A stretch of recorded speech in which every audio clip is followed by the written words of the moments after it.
Sejam bem-vindos. Está começando agora mais um Global News no nosso Pimenta Podcast. Estou aqui junto com mais dois amigos para conversar sobre últimas notícias que tivemos aí durante essa semana, ou na verdade, notícias que tiveram durante a última semana. Estou aqui junto com André Reis e Jefferson Nonato. Sejam bem-vindos, meus amigos.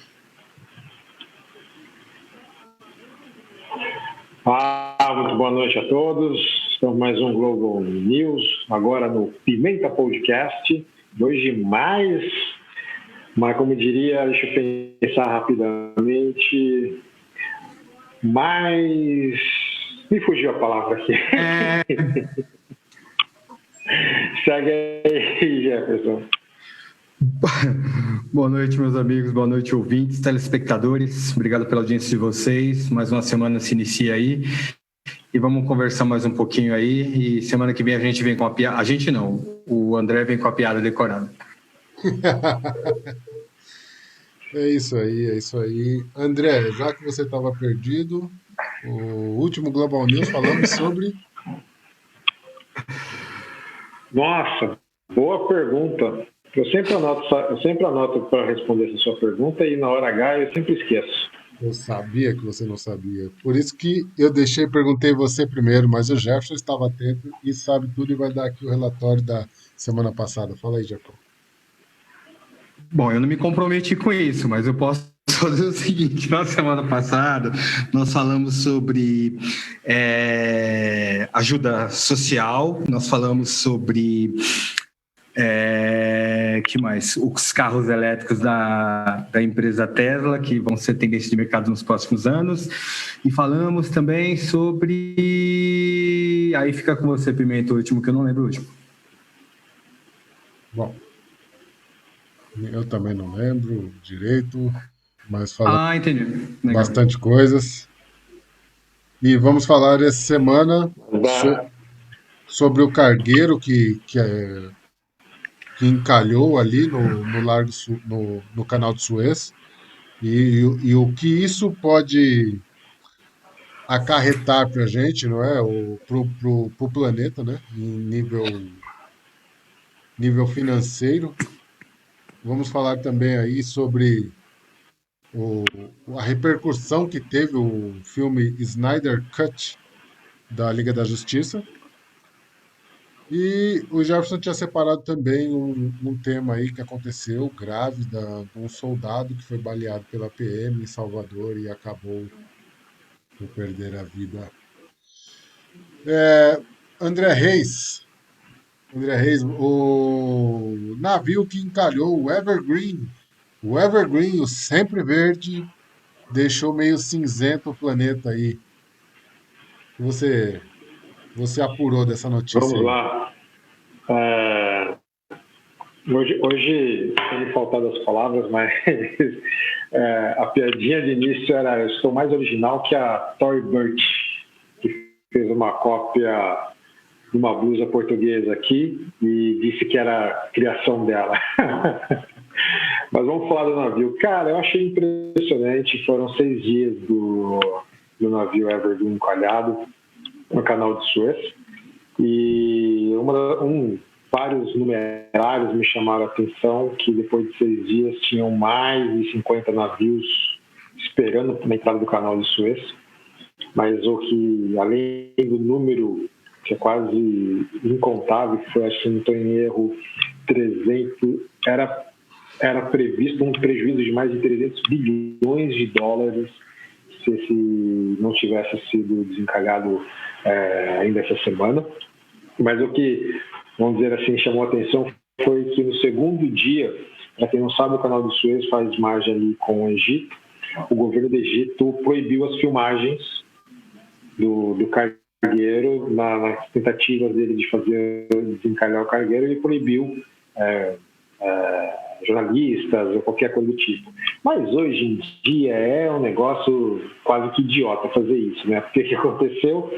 Google Earth, satélite e tudo mais conseguiram fazer o monitoramento e pegar as imagens, então não deu diferença alguma, não fez qualquer diferença, todo mundo conseguiu captar as imagens, e sem falar de que os cargueiros, todos eles têm localização por GPS, por satélite, então não tinha como esconder aquilo, né? E para aqueles que acham que é um navio qualquer, não vai fazer diferença nenhuma, se engane, porque aquela sua bugiganga da China poderia demorar alguns meses para chegar, porque o contorno é pelo Cabo Africano e que demora acrescenta mais quase 10 dias na rota marítima, e não são todos os navios que estavam preparados para fazer esse contorno, né? E o Evergreen, para quem acha que também não tem a dimensão, né, do que é o navio, é um navio de quase 500 metros, é um negócio de quase meio quilômetro. Então é gigantesco. E muito se falou que se não conseguisse desencalhar o navio, ia fazer o descarregamento do navio container para ele voltar a flutuar, enfim, mas não foi necessário. Conseguiram desencalhar, mas os números são estratosféricos, né? Provavelmente o porto de Rotemburgo, que é o principal ponto de escoamento, na hora que você sai do canal de Suez, já estava prevendo congestionamento, por causa que praticamente os navios iam chegar juntos depois que ele fosse desencalhado. A quantidade de navios, acho que se eu não estou em erro, a última vez que eu vi a notícia, tinham mais de 50 navios encalhados e só 10, ou seja, tinham 60 navios e só 10 tinham combustíveis e porte suficiente para fazer a volta. Então imagine quanta carga ficou. E não só a famosa bugiganga chinesa, né? Tinha animais vivos, alimentos, manufatura e tudo mais. Então os números hoje em dia, se a gente parar para pensar, são situações que a gente praticamente não convive, né? Acha que faz o pedido aqui pelo site e tem alguém que vai já bater a porta e entregar, mas são rotas que ainda hoje são utilizadas, né? A gente remeter a tempos atrás, né? As rotas marítimas são muito utilizadas e o mundo depende muito delas, né? Então, principalmente para mercadorias vindo da China, desembarcando aqui pela Europa, né? Precisa muito dessa obra. E é uma das maiores obras de engenharia da humanidade, né? Então, foi um impacto que a gente acha que nunca vai acontecer, mas aconteceu e algum atraso vai ter nessas mercadorias, né? Então, para quem não sabe, o canal de Suez é um canal artificial ao nível do mar no Egito. Ele conecta o Mar Mediterrâneo e o Mar Vermelho através do Istmo de Suez e dividindo a África e a Ásia. Em 1858, Ferdinand Lesseps formou a Suez Canal Company. E a construção do canal durou de 1859 a 1869, 10 anos aí então, e ocorreu sob os auspícios do Império Otomano. O canal foi inaugurado oficialmente em 17 de novembro de 1869. Oferece aos navios uma rota direta entre os oceanos Atlântico Norte e Índico, através do Mar Mediterrâneo e do Mar Vermelho, evitando o Atlântico Sul e os oceanos do sul da Índia e reduzindo a distância de viagem do Mar da Arábia para Londres por aproximadamente 8.900 quilômetros, ou 8 dias a 24 nós, a 10 dias a 20 nós.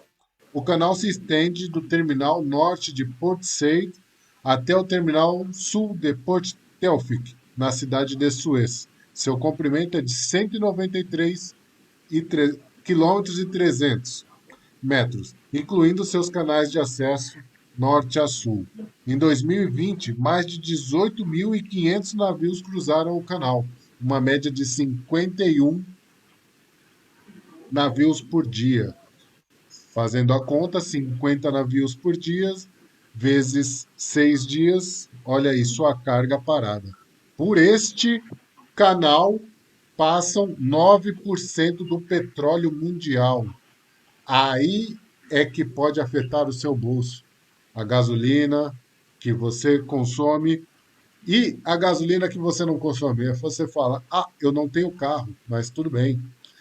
O arroz que chega no mercado, ele precisa do combustível para poder ser transportado. Então, é um problema que vai afetar aí durante algum tempo.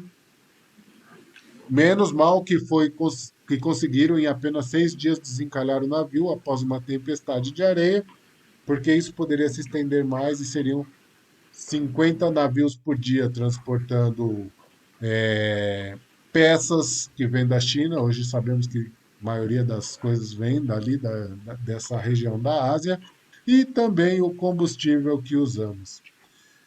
Jefferson, você apurou alguma coisa sobre isso aí? Por informação básica, né? Só coisinha básica mesmo.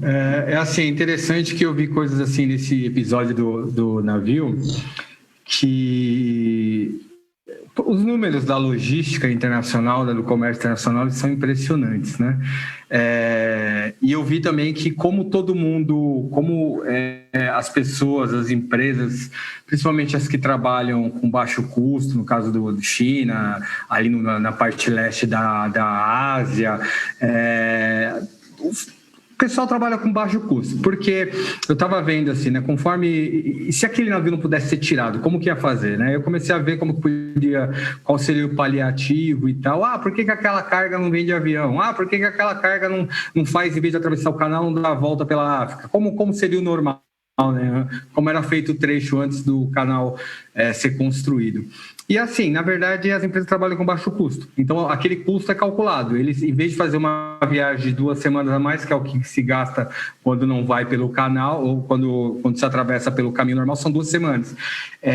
E elas estavam com gasolina, mantimentos, despesas, enfim, estava o valor feito para fazer o caminho pelo canal. Outra coisa que eu verifiquei também, né? Se passam por dia, passam lá por mercado em torno de 10 bilhões de dólares por dia em mercadorias, em operações financeiras pelo canal. Bom, se o navio estava preso há 6 dias, e quem já estava ali, ok, tem que esperar, porque ou volta ou espera, não dá para atravessar. Quem estava vindo, já vem pela rota normal, você sabe que se você for por ali, você vai ficar parado. Não, ninguém se preocupou com isso. Eles ficaram, 95% das empresas ficaram fazendo fila atrás do navio. O navio encalhou porque o capitão ele não conseguiu fazer uma manobra com um navio de 500 metros. Ele tentou fazer uma manobra para a esquerda e quando ele fez, o navio encalhou. Outra coisa que foi interessante é que a profundidade daquele canal, para aquele navio flutuar normalmente, tinha que ser 2 metros. No dia que ele encalhou, ele estava bem abaixo disso. Deu tudo errado, ele ficou lá encalhadão, né? Aí eu fiquei pensando, aí eu fui ver também, caramba, mas esse navio aqui, ele carrega 500 mil, ele tem 500 metros, quase 500 metros, e carrega, acho que mais de 500 mil toneladas. Como que ele consegue flutuar num canal que tem 2.000 metros, ou 2 metros, não, veja bem, não são 2 metros, ele tem 2.000 metros, ele tem 2 metros de profundidade, eu de pé. Praticamente isso. Eu achei impressionante um navio ficar naquele ato de flutuar. Eu falei, não, mas peraí, ele não pode flutuar. E eu teimando com aquilo. Aí eu descobri que ele tem é física, né? Mas ele tem um compartimento de ar que você pode colocar o planeta Terra em cima do navio que ele não vai afundar. Ele vai encalhar, ele vai parar. Afundar, ele não vai. Só que como ele foi projetado para ter aqueles 2 metros de range e ele teve menos, ele encalhou. Aí eu vi que a Lua ajudou, né? Teve um efeito lunar lá, que a Lua mudou de fase, as correntes de não sei de onde. Eu falei assim, nossa, o ser humano com tanta tecnologia, aquelas empresas de logística, Evergreen, acho que é a 3ª ou a 4ª maior empresa que faz manipulação de containers, ela fica atrás ali da Hamburg Surd e uma outra que eu esqueci o nome agora. É um absurdo. Eles simplesmente contaram com a natureza, porque tinha mais de 30 navios tentando puxar e não adiantou. O que bastou foi mutação da fase lunar, mutação dos ventos do mar, e aí o navio voltou ao normal, começou a navegar de novo. Outra coisa que eu achei interessante, as pessoas estavam todas... As pessoas, né? Os caras... Ninguém estava... Você estava preocupado? Porque eu não estava preocupado com o Evergreen. As pessoas que estavam preocupadas eram os donos dos comércios e os donos da mercadoria que estavam naquele navio e os que estavam na fila. Principalmente as que estavam no navio. As que estavam na fila tinham opção de voltar, de reabastecer, de fazer a volta. Do Evergreen, não. Ali era prejuízo. Aí eu fiquei pensando assim, nossa, é muito engraçado quando você cria uma narrativa, né? Se tivesse, você acha mesmo, você acredita, é porque o ser humano não aprendeu a regular o mercado. Quanto custa uma coisa? A coisa custa quanto as pessoas estão dispostas a pagar e quanto elas têm disponível para fazer o pagamento. Se ninguém comprasse mais, se o que tivesse na Evergreen tivesse assim, lá tem 8 mil litros de petróleo, ou de gasolina. Infelizmente o Evergreen, ele ficou parado lá 2 semanas, então infelizmente isso aí é prejuízo, então a gente vai ter que aumentar a gasolina e tal. Não vou comprar. Joga fora. Devolve. É assim que se regula o mercado. Aí as pessoas já compram a ideia assim e falam assim, não, pera, claro, tadinho do Evergreen, né? O Evergreen, ele paga meu salário, ele é meu patrão, eu vou pagar esse custo mais alto que ele teve. Meu amigo, não é assim que se regula o mercado. E é por isso que a maioria dos países de terceiro mundo, países subdesenvolvidos e as pessoas que acabam caindo nessa conversa da imprensa, números bonitos, não, porque o prejuízo é seu, amigão. Quem produz é você, quem teve despesa é você. Você tem que pagar o quanto o mercado está disposto a pagar por aquilo. Ponto. E assim funciona. Os produtos da China que a gente compra todo dia da Alibaba, você pode ter certeza do seguinte: o Alibaba não ia perder R$1 com aquilo. Se ele cobrou de você 18 dólares, 18 centavos, 18 euros, 18 libras, e você... não, pera um pouquinho, você já comprou e você já pagou. Você achou o quê? Que ele ia sair de lá e ia chegar aqui? Não, sabe o que é que nós ficamos parados? Problema seu se você ficou parado. Eu paguei o preço que eu achei justo naquele momento. Mas para você falar isso é muito fácil. Não é muito fácil, o mercado se regula assim. O mercado é o valor que se consome. Mas o pão, mais o isso, mais aquilo. Amigão, se você não tem dinheiro para pagar, e se o empresário não quer vender, ele faz como dava, né? Porque hoje em dia não se faz mais isso por causa da crise. Antigamente, produtores aqui do Brasil, eles regulavam o mercado da seguinte forma: quanto que é o quilo do tomate? É X. Não é o quilo que eu quero vender. Eles estragavam e jogavam fora. Isso há uns 5, 10 anos atrás. Pergunta se dá para fazer isso hoje. Não dá, porque todo mundo está em crise, ninguém tem dinheiro. Então, assim, foi muito legal para ver isso daí. Foi muito interessante, porque depois eu li uma reportagem que algumas empresas de logística estavam estudando repartir os custos em rotas maiores, com menos navios, repartir custos com jumbos, aviões. Só que a logística aérea é muito mais caro, mas muito mais caro, porque quanto mais peso, mais combustível o avião gasta, enfim, um monte de coisa. O legal, se dá para chamar de legal alguma coisa nesse incidente, é que o mercado se reposicionou. Você não pode regular o mercado numa crise. Não tem como você falar assim, vamos aumentar tal coisa. Está todo mundo sem dinheiro, está todo mundo na crise. A mercadoria inteira... Eu não sei se vocês acompanharam, aqui no Brasil passou. Teve um navio que estava lá, no mesmo canal, que todos os carros que estavam lá tiveram que ser depredados e jogados fora, porque devido à flutuação, caiu não sei aonde e tal. É assim que se regula o mercado, cara. O mercado ele tem que ser regulado pelo consumidor e não o contrário, como acontece hoje. Mas fora isso, foi um puta do evento legal. Eu vi imagens de satélite super legal lá, que o navio ficou meio torto e tal. Então foi legal por causa disso. Mas o resto nada me atingiu. Eu continuo comendo pão, pagando a mesma coisa que eu paguei semana passada. Carne, gasolina, o meu Uber não aumentou. Tá tudo bem aqui no Brasil, tá tudo de boa. O que foi do carro? Vai ter que jogar fora o carro? Não entendi. Depois eu mando o link para vocês. No Fantástico teve um navio que eu não entendi se era o mesmo, se era um compartimento do Evergreen ou se era um navio que estava na fila do Evergreen. No mesmo canal, um cargueiro que carregava carros, ele, por causa da manobra, ele tombou e os carros caíram no canal. E todos caíram no canal. E assim, como era um carro zero, acabou. Não é aquela coisa... Eu não sei, teve uma notícia, isso faz acho que uns 2 ou 3 anos, não sei se... Não, foi agora. Foi agora? Agora. Não, peraí, a retirada foi agora. Deve ter sido isso. Retirada foi agora. Retirada foi agora. Deve ter sido isso aí. Porque aí eu vou falar, se fosse aqui no Brasil, sabe o que ia acontecer? Os caras iam recolher o carro, ia levar para dentro da fábrica, ia dar um banho no carro, ia meter tinta por cima e ia vender pelo mesmo preço. Era isso que ia acontecer. Lá não, os caras destruíram. Acho que faz uns 2 ou 3 anos que o navio tombou e os carros ficaram na água. E eles retiraram agora. Eu nem sabia que existia empresa especializada em desmontar navios de grande porte. E aí essa empresa foram para lá e foram, acho que era mais de 300 ou 400 operários para desmontar um navio. Aí, cara, era um negócio absurdo e sim, os carros tiveram que ser destruídos. Mas os números são impressionantes. Eu não entendi, na verdade, por que eles estavam transportando o carro por ali. Porque eu fiquei pensando assim, eles estavam na Ásia, né? Estão vindo para a Europa. Devia ser carro chinês, mas eles estavam na Ásia, vindo com o carro da Europa. Cara, a China tem fábrica em tudo que é lugar de carro. Aliás, eles produzem menos carro na China. Isso eu vou ter que dar uma apurada para ver por que os carros estavam ali. E se era da China mesmo. Mas eu achei interessante que eles destruíram mesmo. Eles só tiraram os carros. Quer dizer, acho que eles destruíram, né? Eles tiraram o carro do canal, né? E deram as devidas perdas. O que eu achei legal do Evergreen são os números. Os números acho que são... Não, é fantástico, é fantástico. Aqui em Portugal, a gente tem contato, acho que mais próximo daqui em São Paulo, por exemplo, para ter contato com os cruzeiros.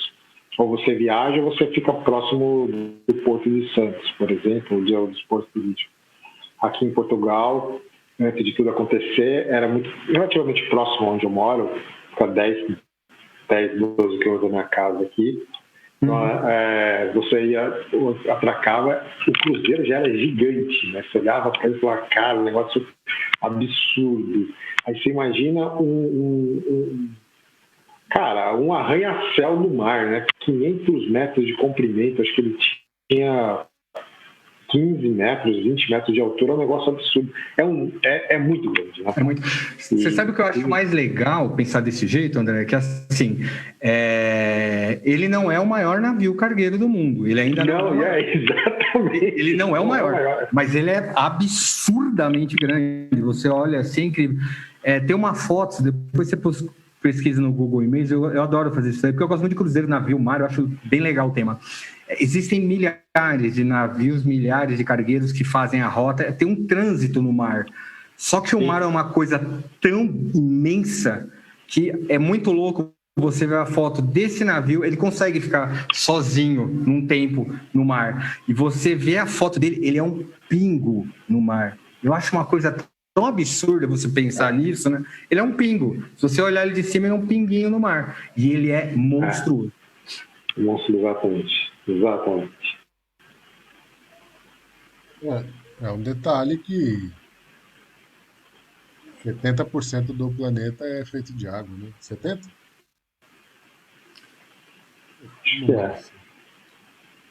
Bom, antes de entrarmos no próximo assunto aí, o André mandou para a gente uma notícia e eu quero fazer uma notinha aqui. André, por favor, se quiser apresentar até a notícia, um mapa da pesquisa dos artistas mais pesquisados no mundo.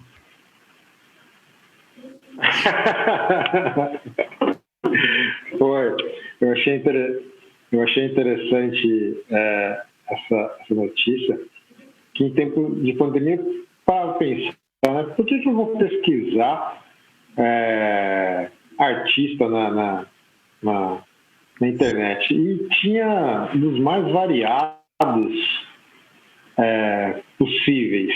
E eu achei interessante, que eu vou achar aqui, alguns nomes. Eu tenho aqui, se quiser. E um dos nomes mais pesquisados foi Da Vinci. Aí eu fiquei pensando, né? Um dos não, o mais pesquisado. O mais pesquisado, Da Vinci. Eu falei, cara, quem pesquisa hoje Da Vinci? Será que é por causa do livro, ou por causa da obra? Aí, entre outros, teve Frida Kahlo, teve Vincent van Gogh, Artemisia Gentileschi, mas, cara, você para pensar, Da Vinci, né? Quando você vê a notícia, você fala assim, bom, sei lá, foi, George Michael, Tina Turner que se aposentou há pouco tempo, agora deu notícia que aos 82 anos vai sair de cena, Beyoncé, Rihanna, foi Da Vinci. Eu achei interessante isso pela pesquisa. A notícia não fala o motivo, mas sim só o número de pesquisas na internet, né? Eu achei interessante isso. Por que as pessoas estariam pesquisando Da Vinci? O detalhe aqui, Da Vinci foi mais pesquisado em 82 países. Em segundo ficou a Frida Kahlo, em 29 países. E o Van Gogh ficou em terceiro, com 24 países. Na Europa, Da Vinci é favorito, seguido por Banksy e Frida Kahlo. Portugal e Geórgia são os dois únicos países europeus onde Van Gogh ocupa o lugar de artista mais pesquisado. Jefferson. E louco isso, porque a Frida Kahlo, por exemplo, ela aparece como a artista mais pesquisada no Canadá, nos Estados Unidos, no México, no México faz sentido, e no mapa no Brasil.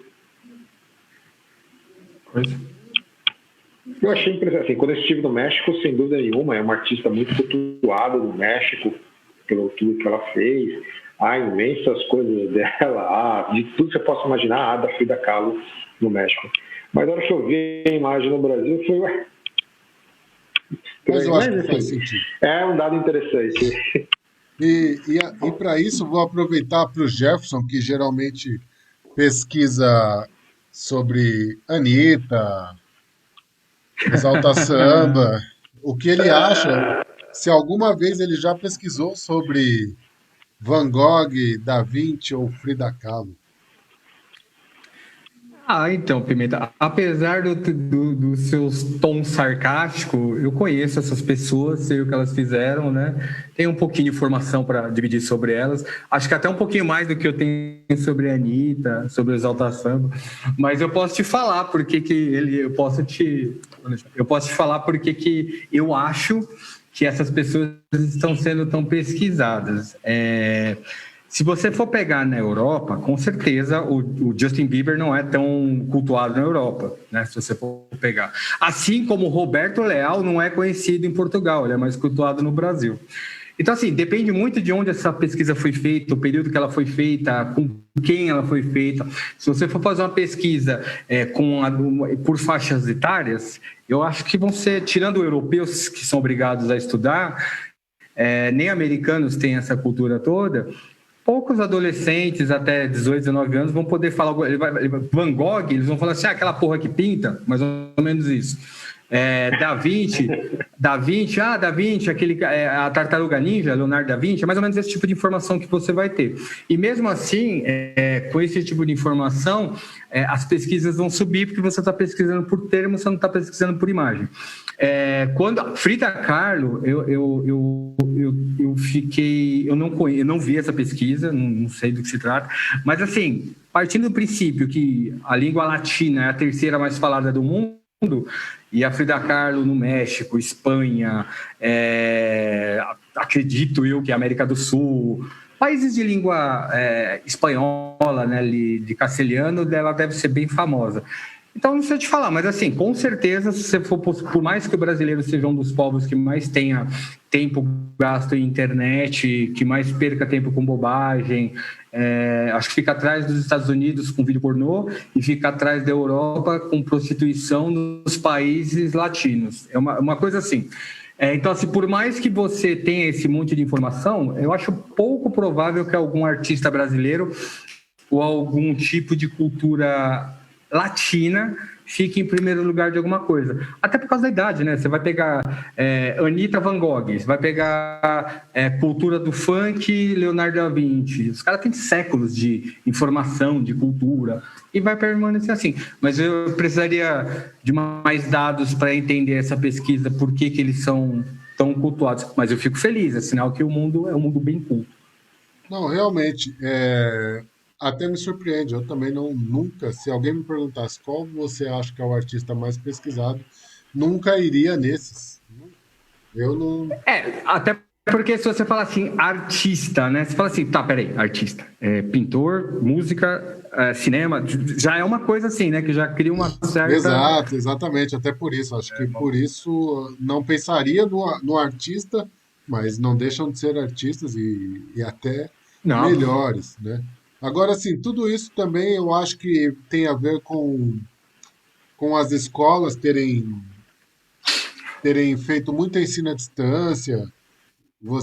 As crianças não podiam ir à escola, teriam que fazer trabalhos de escola e trabalhos com esses artistas. Acho que sim, isso vai muito ali nessa pesquisa, conta muito. Eu acho que tem mais a ver com isso do que com interesse em pessoas célebres de verdade.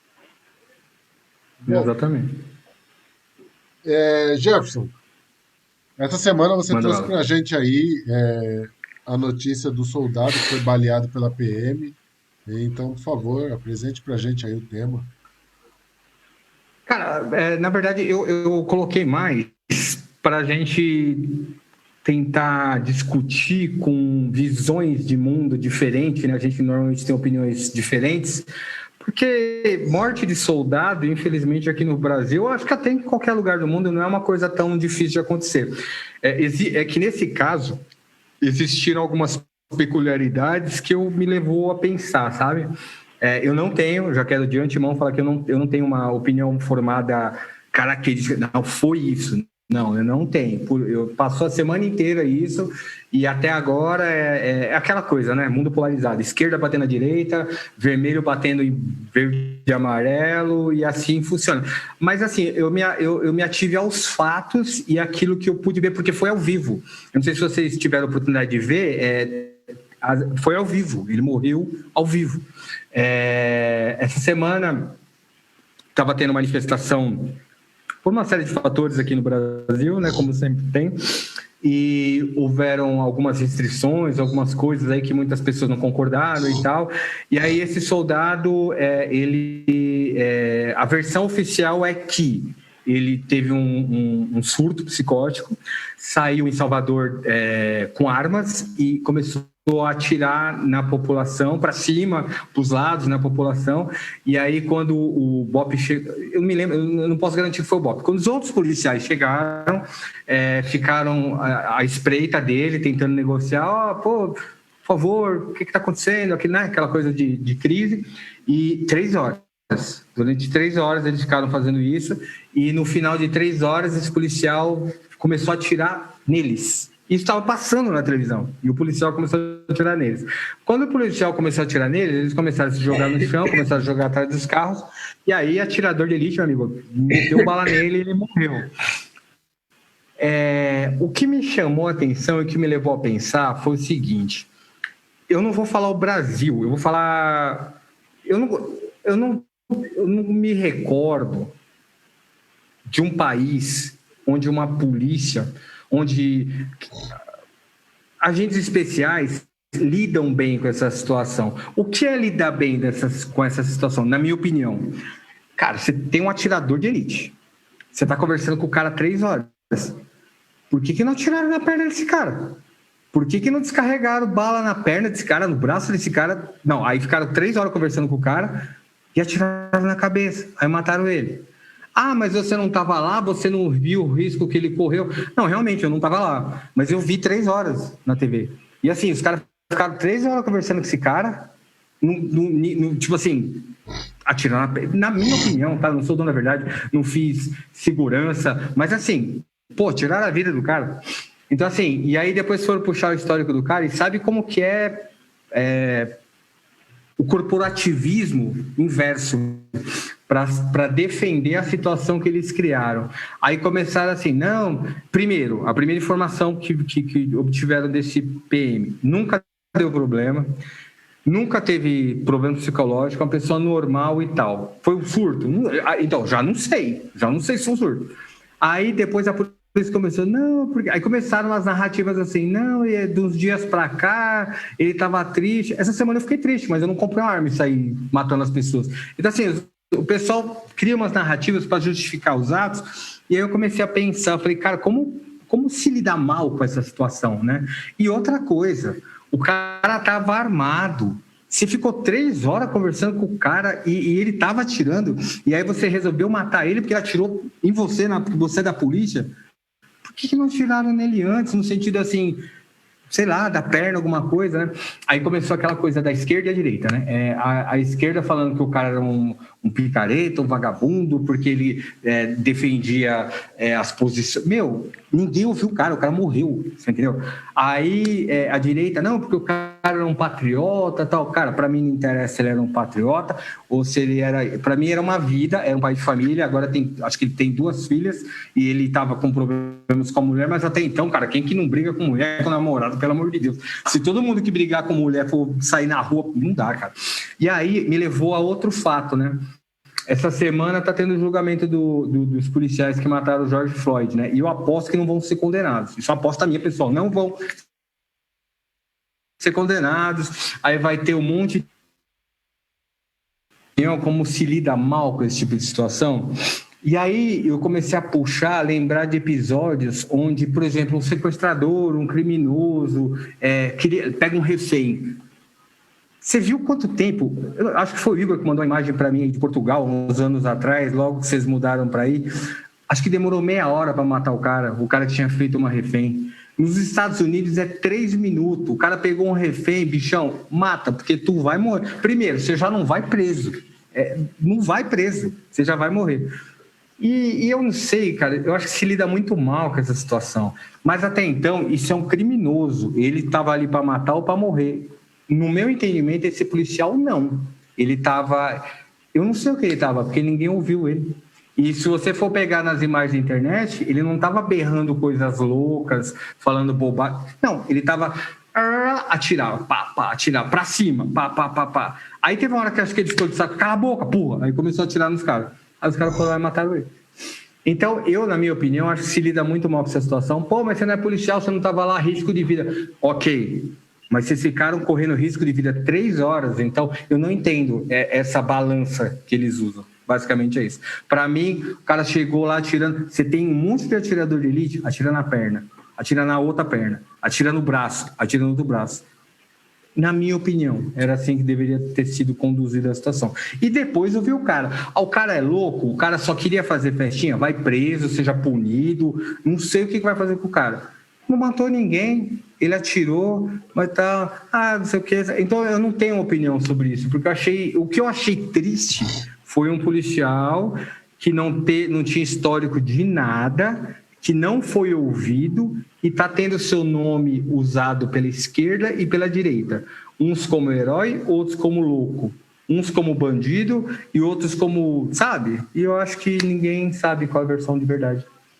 Então, a gente teve alguns anos atrás também, alguns longos anos atrás também, o caso do ônibus 174 no Rio de Janeiro, que foi bem semelhante. E no final acabaram matando o rapaz e nem foi a tiro, foi asfixiado, Ele né? morreu enforcado. Ele morreu asfixiado. Ele teve um acidente, ele estava com as 2 mãos amarradas nas costas e se enforcou. Exato.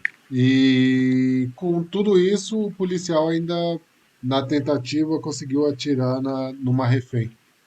Então, acho que é o despreparo policial em todo o território brasileiro. Não é o caso da polícia baiana, não é o caso da polícia carioca, não é o caso da polícia paulista. Isso é um caso da polícia nacional.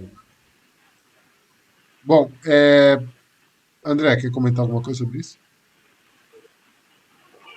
Não, cara, acho que são situações muito complexas de lidar. Como o Jefferson falou, não era um bandido, era um policial que estava ali gritando palavras de ordem. Acho que é uma categoria, principalmente no Brasil, uma categoria muito pressionada psicologicamente.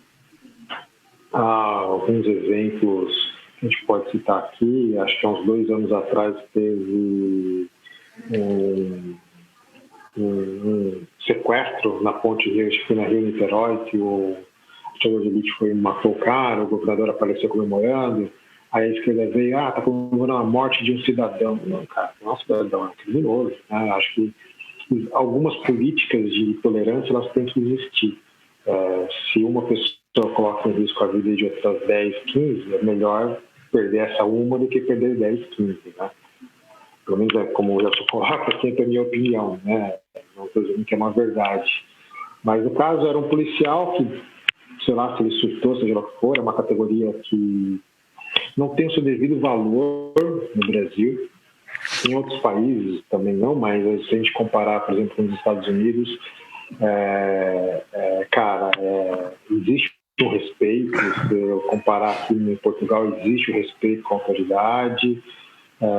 No Brasil não, é uma categoria que as pessoas não respeitam, as pessoas querem sempre debater, as pessoas querem diminuir.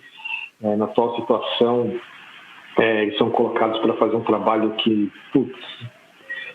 para mim não faz o menor sentido, que é você proibir pessoas de trabalhar, mas isso é outro tema que depois a gente pode falar. Então acho que eles sofrem muito psicologicamente. Teve um caso ao final de 2019 que me impressionou pelo gestual do policial, que mais parecia um gestual da malandragem do que de um policial, que foi na 25 de março, que ele apontou a arma para um outro policial, que disseram que era porque ele cobrou hora do almoço, porque ele se atrasou, enfim. Então acho que é uma categoria que sofre muito psicologicamente, né? E não me parece que eles têm o devido apoio psicológico e eles também não têm o devido reconhecimento da sociedade em geral. E aí não estou falando de dinheiro, se eles deveriam ganhar 20 mil por mês e ganham 2. Não estou falando disso, estou falando do reconhecimento mesmo como autoridade de fato, né? E eu, particularmente, acho que o Brasil lida muito mal com essa questão de polícia e bandido. Né? Não existe, para quem não sabe, existe uma lei que proíbe qualquer televisão, notícias, e é por isso que você vê que o cara está cometendo crime e a televisão fala os suspeitos e tal, porque a lei proíbe que a televisão dê a notícia de que é o criminoso, porque na interpretação da lei, somente a lei pode condenar ou classificar uma pessoa como criminosa. Então, a notícia ter que dada é como o suspeito. Mas acho que daí, como muitas das coisas, a sociedade brasileira extrapola e vem naquela coisa de menor, do cara que não teve chance para a sociedade, enfim. E ela extrapola isso para níveis absurdos e a coisa vira, né? Acaba se penalizando quem deveria cumprir a lei e quem descumpre a lei acaba virando coitado. E eu acho que não deve ser bem assim. Eu não acompanhei as 3 horas, eu vi vídeos e notícias na internet. Acho que poderia ter sido conduzido de outra forma. Este soldado, pelo vídeo que eu vi, eu não fui acompanhar o Jefferson, ele dá diversos disparos para o alto e um disparo para frente. Na sequência ele toma um tiro. Foi um disparo. Não foi uma rajada de metralhadora, não foi um disparo. E é como o Gerson falou, cara, poderia ter se usado o corporativismo aí, na perna, enfim, tentado de outra forma, porque ele não estava ameaçando ninguém, ele não estava atirando contra a população. Ele estava atirando para o alto, dizendo palavras de ordem, enfim. Então, acho que aí diria que fica o recado para que as pessoas tentem olhar esses profissionais com outros olhos, porque eles sofrem uma carga psicológica muito forte. E acho que eles não têm o devido acompanhamento, e são pais de família, são filhos, são tios, enfim, são seres humanos, né? E é muito fácil você julgar. E é aquela bola de neve, né? Você trata mal, o cara também te trata mal, você não reconhece, o cara também não reconhece, essa bola de neve só vai crescendo. Então, acho que é muito difícil isso na sociedade, como eu vejo hoje, como ela vem se colocando. E só fazendo um complemento final, puta, Jefferson, sabe que eu tenho a mesma sensação de que o cara não vai ser condenado no George Floyd? Não vai. Que o policial não vai ser condenado? Porque tem que ser unânime. Tem que ser unânime. Você acha que todo mundo vai... Não é assim. Eu tenho acompanhado as notícias... Eu tenho acompanhado as notícias e aí começou essa semana e é previsto que vai durar acho que mais 4 ou 5 dias, vai até o final da próxima semana o julgamento. Mas, cara, eu acho que se o cara não for condenado, não estou dizendo que ele tem que ser condenado por causa da pressão popular, não é isso. Ele tem que ser condenado pelo crime que ele cometeu. Cara, nós vamos ver os Estados Unidos em chamas, acho que por um bom tempo. Vai virar uma zona aquilo lá. E assim, vai ser uma loucura. Mas exatamente o que você falou. Eu não tenho e nem posso ter um veredito porque se você for pegar pelo que você viu, já é muito forte. Você fala, pô, pelo amor de Deus, o cara matou, não sei o que tal, não sei o que tal. E aí, por aquilo, você já condena, né? Eu, né, como ser humano, não, tem que ser condenado. O problema é que as leis nos Estados Unidos também elas são muito... Então, não é que elas são muito... Elas tentam reprimir. Então, assim, não é que nem aqui no Brasil, que a pena máxima é de 30 anos e, de repente, ele cumpre 5... Não, lá é 40, é 40. Então, assim, e na cabeça da lei americana, na jurisprudência americana, que não é igual à brasileira, não dá para condenar ele a 5 aninhos, 3 aninhos. Ou é a 40 ou é absolvido, que é assim que funciona lá. E para ele ser condenado, como ele é policial e o policial tem tal, e eu fico pensando assim, eles exageram?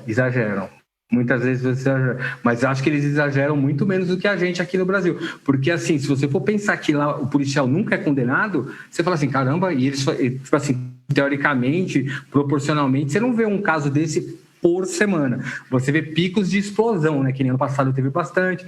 Mas a história da polícia americana, assim, mata, que nem a gente fala de brasileiro, policial brasileiro prende e mata, negro, pobre, não é assim que a gente é acostumado? Nos Estados Unidos, não. Nos Estados Unidos não é assim que funciona. E lá nunca é condenado um policial. Então, assim, na minha cabeça, a gente pode até falar disso no outro tema, quando for o novel desfecho. Mas, assim, está todo mundo assim, isso pode ser o exemplo e o início de uma nova cultura. Ou não. E se não for o exemplo de uma nova cultura... Mano, vai ser um quebra-quebra. Mas vai ser um quebra-quebra. E eu acho que não vai, porque tem que ser unânime, cara. Eu já vi, você viu os jurados? Tem, acho que 8 branco, 2. Não vai, cara. Não tem como. Eu acho basta um jurado falar que não, não. Acompanhando as notícias, eu também estou com essa sensação de que ele não vai ser condenado. Bom, já falamos. Ramon, obrigado pela presença. A gente já falou aqui sobre o Evergreen que encalhou no canal de Suez. Já agora falamos sobre o soldado morto em Salvador. Já emendamos também com George Floyd, com outros assuntos pertinentes à polícia, despreparo da polícia. E ele mandou aqui também um comentário. Lá é rigoroso, independente da idade, escolaridade. E sim, condenam menos os policiais lá porque a disciplina deles é outro nível. Falo por experiência própria. Lá a tampa da chaleira voa para todo mundo. Eu acredito que é mesmo isso. O policial lá tem mais autoridade, vamos dizer assim, né? A própria população. É o que eu falei, a bola de neve, né? Ele tem mais autoridade, a sociedade respeita mais, ele tem o respaldo da lei para intervir em situações. Óbvio, acaba às vezes exagerando, sem dúvida nenhuma. Mas, no geral, há um respeito mútuo, que é o que a gente acaba não vendo no Brasil, por exemplo, né? A gente tende a denegrir o profissional da segurança. Mas, vamos acompanhar.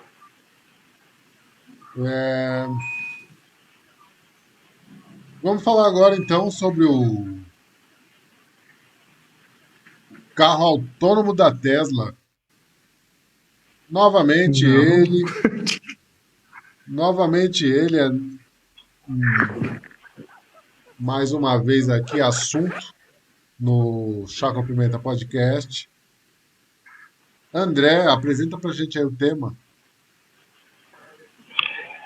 Essa semana saiu mais um vídeo da Tesla fazendo teste do seu carro autônomo. E o que impressionou foram as imagens do scan desse carro em relação à rua, né, à estrada. Então, foi um carro que conseguiu fazer todo o trajeto. Ele é quase que... há anos atrás a gente falava que era o ano de 2021, vamos dizer, o ano de 2050, quase um Blade Runner, né? Então, ele fez o escaneamento de todo o ambiente com luzes, bem bacana. Depois a gente deixa o link no vídeo. E é o futuro, como a gente tem falado, é o futuro hoje do automobilismo, são os carros elétricos. A Tesla, sem dúvida nenhuma, é pioneira. Há algumas pessoas que falam que não vão usar os carros autônomos. Então, hoje em dia, nos Estados Unidos já tem alguma cidade que você pode pegar o carro autônomo no aeroporto, como fosse o táxi, né? Então ele vai te levar para alguns lugares. Tem pessoas que falam: não, eu não tenho confiança de andar nesse carro autônomo. Pois eu tenho lindo. Eu sou aquele tipo de cara que gosta de entrar no Uber, no táxi e não falar com ninguém. Não quero conversa com ninguém. Então, o autônomo, para mim, é sensacional. Entro, sento, vou continuando minha notícia, ninguém vai falar comigo. E o que eu acho o máximo do carro autônomo é que assim, você tem que entrar, ele faz um reconhecimento facial. Então, o Uber, pelas câmeras, faz reconhecimento facial. É você mesmo que pediu, ok. E ele só parte depois que você coloca o cinto de segurança. Então, tem toda uma dinâmica para isso. Eu acho muito bacana quanto a isso. E eu acho o máximo. Aí pode ter um monte de discussão, está roubando emprego, não está roubando emprego, assim. Mas é uma tendência que veio para ficar. A Tesla criou essa ruptura de mercado. E aí, aproveitando só, essa semana teve uma ação de marketing muito interessante nos Estados Unidos, que a Volkswagen, para anunciar de que ela vai deixar de fabricar carros a combustão nos Estados Unidos e fabricar carros elétricos. Ela fez um anúncio de 4 horas falando que ia mudar o nome de Volkswagen para Voltivagen. E isso causou um burburinho no mercado americano gigantesco. Depois de 4 horas, ele desmentiu, falando que era só uma ação de marketing. André, tudo bem, você gosta de entrar no Uber e não falar com ninguém, sentar lá, você faz a sua parte antissocial, bem legal, boa. Porém, uma coisa é você não falar com ninguém quando tem alguém ali, né? Agora, e quando não tem ninguém ali e você tem que confiar totalmente numa máquina, será que a sensação será a mesma de você querer ou não falar com a pessoa, de você se sentir ali sozinho, saber que não tem humano ali, que aquele carro vai parar para esse passar? Será que é tão autônomo assim? É como diz, não sei se aqui você já assistiu o filme do Milagre do Rio Hudson. E se não fosse a questão humana ali, o avião não teria chegado no aeroporto e teria causado o acidente. Como você. É complicado isso, de você acreditar, não querer falar com ninguém e ter uma coisa totalmente automatizada, quando às vezes acontece ainda coisas imprevistas. No filme Eu Robô, ó, eu falando de filmes aqui novamente, o filme Eu Robô mostra isso. O Will Smith entra no carro e o carro leva. Todos os carros são autônomos e eles automatizados lá, eles andam a muita velocidade e eu acredito que se todos fossem era melhor, porque eles iam se comunicar e entender. E ali não ia ter. Mas ainda do outro lado, você está num carro autônomo, mas do lado tem ali aquele coleguinha que comprou a carta, não fez a autoescola direito, não prestou atenção, e esse pode ser o problema maior. Você acha que não? Sem dúvida nenhuma, é uma quebra de paradigma, sem dúvida nenhuma. Hoje você tem, por exemplo, a grande questão: os aviões comerciais poderiam não precisar mais de pilotos, mas assim, há o piloto ali por uma questão de segurança dos passageiros, assim, de acreditar, né? Existe uma pessoa ali, não estou dependente da máquina. os metrôs em gerais, eles poderiam circular sem a necessidade do maquinista e não o fazem porque ainda assim tem essa crença de que ele vai fazer algo. Algumas vezes faz, mas a maior parte das vezes, quando acontece acidente, o veredito é erro humano. Né? Então, assim, você não tem uma quebra de paradigma. Mas, olha, eu entraria numa boa, iria numa boa, sem problema algum. Mas imagina, se hoje, que o cara precisa ter atenção para dirigir, o cara já fala que nem uma matraca, imagina ele estando num carro autônomo que ele não precisa fazer nada, ou quase nada. O quanto esse cara não vai falar? Porra, cara, eu vou andar de bicicleta.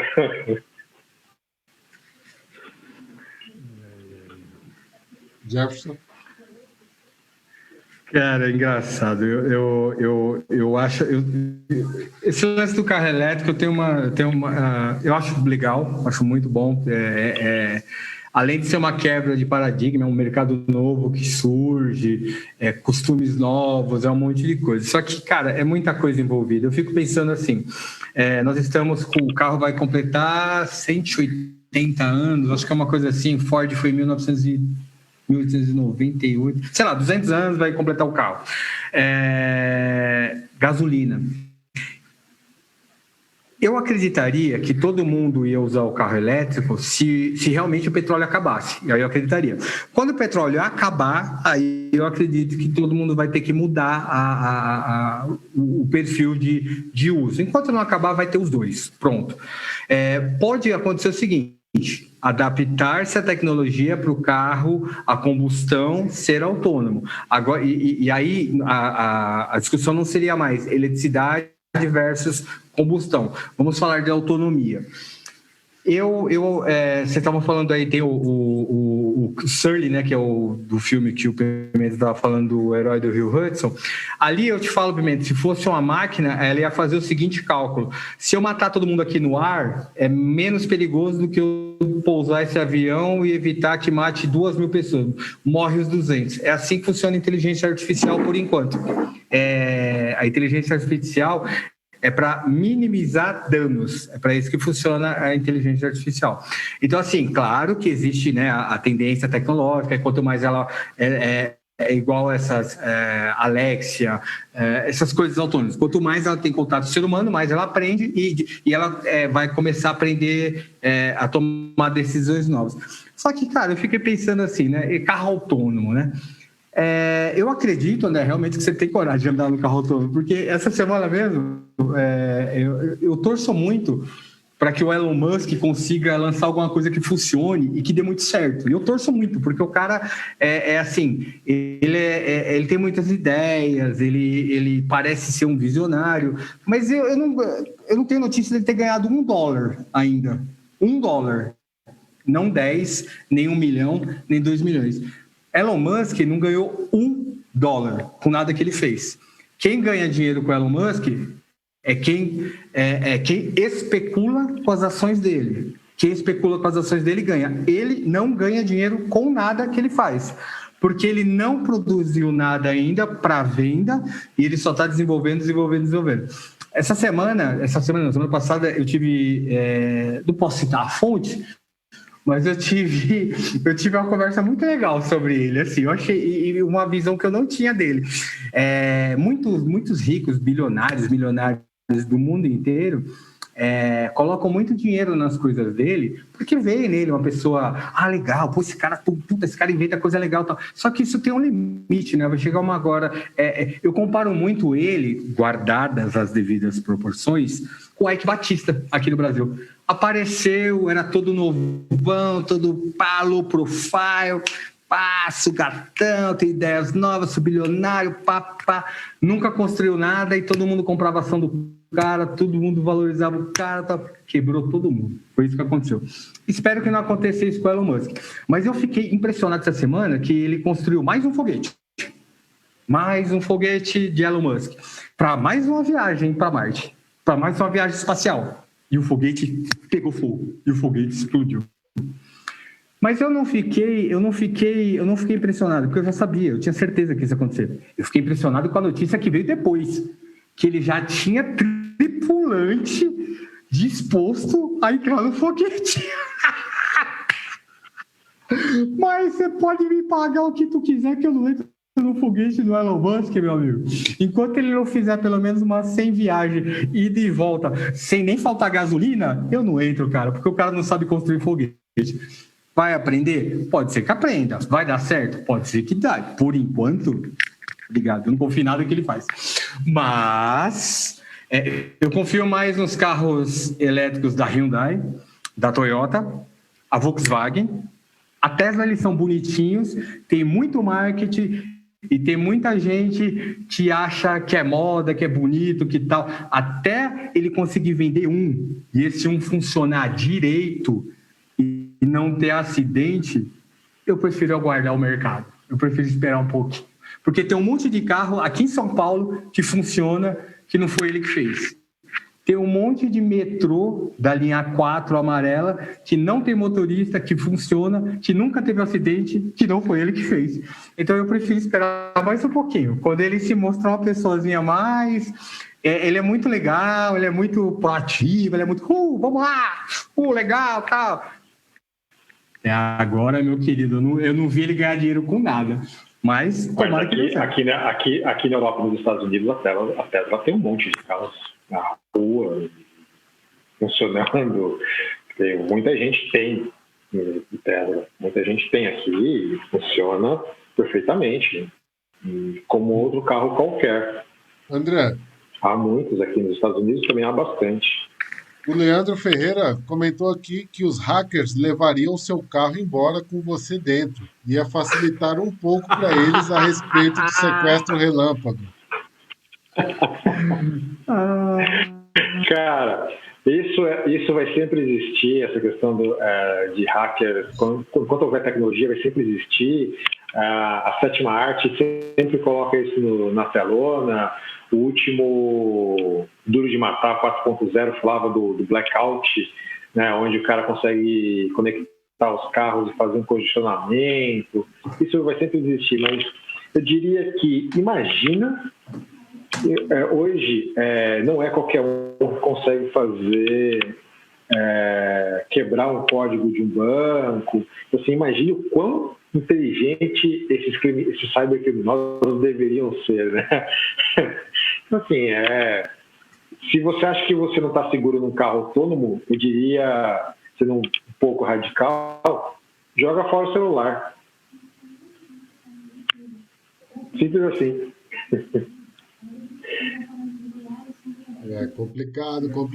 Complicado. Bom, André, você tinha dito também ali, mandou uma mensagem para a gente sobre a Mega da Virada. O ganhador poderia perder o prêmio. Quer comentar sobre isso? Pois é. Na verdade, hoje foi o último dia que ele poderia resgatar 162 milhões de reais. Eu não vi se houve o resgate. O fato é que a regra é, se não resgata, isso vai para o governo, para entidades ligadas ao governo, entidades sociais ligadas ao governo. O que eu vi era que o PROCON estava entrando na justiça para que a Caixa quebrasse o sigilo do bilhete, né, para dizer aonde que esse bilhete saiu, qual foi a lotérica, para tentar identificar o ganhador. Só que essa é aquele tipo de coisa, a regra é clara, né? Depois que sai, você tem 90 dias para resgatar o prêmio, senão você perde. E até a última vez que eu olhei, alguém está 162 milhões de reais mais pobre. Você deixaria lá? Cara, você esqueceria de buscar? Eu acho que aqui eu não deixaria de buscar, agora sim, eu nem jogo. Agora fica aqui essa notícia, o alerta. Pessoal, se alguém te parar na rua e falar assim, olha, me dá 5 mil aqui por esse bilhete que eu não consigo levantar ali por causa que meu CPF está cancelado, não faça isso. É golpe. O cara não ganhou o dinheiro também. Aquele dinheiro não é dele, porque há muita gente caindo nesse golpe ainda com bilhetes antigos e o cara acha que ganhou mesmo e o cara não pode retirar por qualquer motivo. dá um dinheiro simbólico ao cara e o cara vai lá resgatar e o bilhete não vale nada. Até a título de informação, a retirada do bilhete, a retirada do prêmio não tem qualquer relação com o seu CPF, com absolutamente nada. Você vai retirar o prêmio, ponto, e acabou. É óbvio que ali o cara da caixa vai querer vender algum produto, você vai querer se abrir a conta, você receber o dinheiro ali, mas você não é obrigado a absolutamente nada disso. Se você chegar na caixa e falar, tá aqui o bilhete, eles comprovarem que é real, original o bilhete, e você falar, eu quero em dinheiro, eu quero em espécie, eles são obrigados a te dar aquilo em espécie. Então, assim, não tem a ver se você está devendo na praça ou não, absolutamente nada. É pegar o bilhete e acabou. Só precisa fazer uma correção que, assim, não que eu já tenha ganho altas quantias na cena, nem mega, mas assim, quando se perde os bilhetes, atrás do bilhete, você pode preencher com seu nome, seu CPF, e você pode perder o bilhete, porque só você retira o prêmio com o bilhete. Atrás do bilhete tem nome, pode ser o bilhete de qualquer loteria da Caixa. Tá? Sim, quando você compra, o bilhete, só você pode retirar. Só você pode retirar. Você pega um bilhete, independente se ele está premiado ou não, se você quer garantir a segurança daquele bilhete, você coloca o seu nome, seu CPF, e você pode perder ele, que ninguém retira, só você. Mas a regra continua sendo a mesma. Se em 90 dias você não retirar, você perde o prêmio. Só que quando você faz o seu saque lá do prêmio, duas coisas acontecem. Primeiro, se o CPF que está atrás do bilhete for diferente do seu que você for sacar, você já não retira. A segunda é que no momento que você vai fazer a retirada, seja 27,50% do valor, você já vai fazer uma declaraçãozinha do imposto de renda ali na hora, porque é a mordida que o governo te dá. Você vai ficar anônimo, com certeza, você não precisa, não vai ser divulgado. Na hora que você for lá sacar, 27,5% do prêmio fica para o governo, você faz uma declaração lá na hora e você sai com... O valor é líquido, não? O valor é líquido, já é deduzido. Não, você pode pegar, você pode depois dar uma olhadinha, você para sacar o prêmio, tá lá, pega a Sena, sei lá, 100 milhões, menos 27,5%. Aliás, não é só a Mega Sena, é qualquer prêmio de qualquer coisa, até do Big Brother. A Fazenda, ela ainda brinca que ela fala assim, aqui o prêmio é de 1,5 milhão líquido, mas não é 1,5 milhão, é 1,5 milhão mais 27,5 de imposto e tal. Amigo, Brasil... se tem uma coisa que aqui funciona, é imposto. Aqui o bagulho funciona. Imposto aqui, situação fiscal. Só aproveitando essa deixa, recentemente tem o auxílio do governo aí no Brasil, que você vai se cadastra no app da Caixa, tudo. E o que eu achei o máximo é quando a Caixa atualizou o app. Você viu o que aconteceu? Para que você atualizasse o seu cadastro, e nenhuma dessas atualizações tinha um cheque pequenininho lá que ela vendia um serviço para descontar do abono que você ganhava. Eu achei sensacional. É uma coisa mais absurda do mundo. O Brasil não é para amadores. Bom, o detalhe aqui é que dos 162 milhões, menos os 27,5%, cairia para 117 milhões. Mas aí nem compensa aí então, hein? Não vale a pena, perde-se muito. Não vai, deixa lá. Amarrado, é brincadeira, Deus, que senão eu nunca ganho. Não vale a pena sim, brincadeira. Bom, pessoal, tem mais algum assunto que vocês queiram falar que tenha passado? Liga da Justiça, rapidinho. Jefferson? Rapidinho, você foi cruel, cara. Rapidinho quanto tempo? Porque Liga da Justiça teve 4 horas de filme. A gente deixa para outro dia, tá louco? Não, cara, é que nem eu falei para vocês, né? A gente, na semana que foi lançado, a gente teve a conversa que eu tinha falado assim, ou vai ser muito bom, ou vai ser muito ruim, né?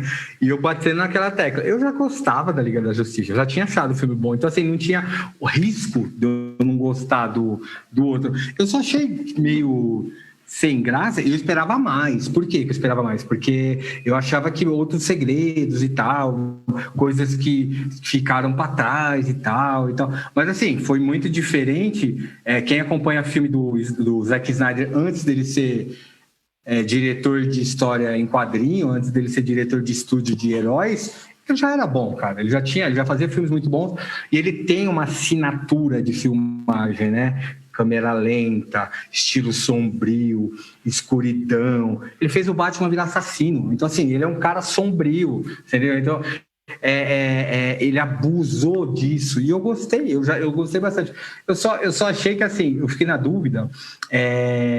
Abriu o leque, né, por um monte de coisa que pode acontecer daqui para frente no universo lá. Um monte de personagens. Vixe, tem um monte de coisa que pode acontecer.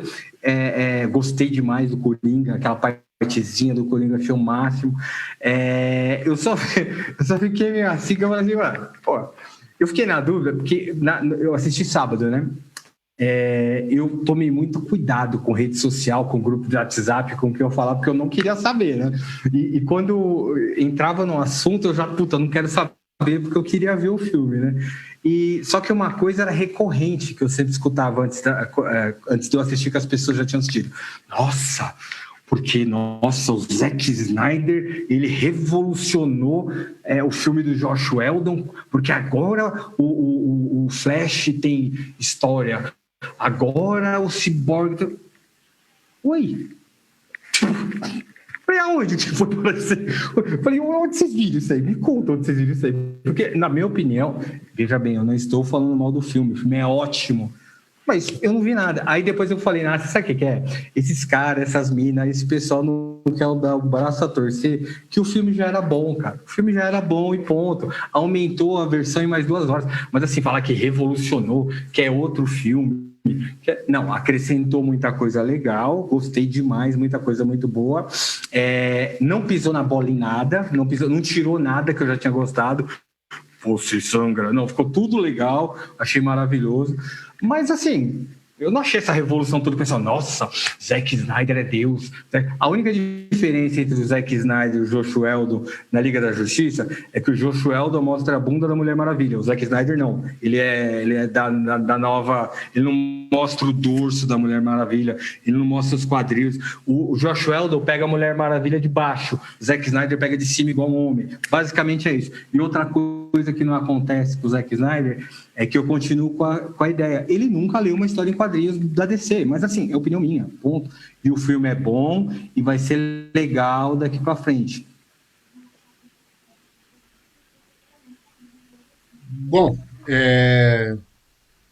já tem uma análise do Pimenta Podcast sobre Liga da Justiça de Zack Snyder. Pode procurar aí no YouTube, no seu agregador preferido de podcasts.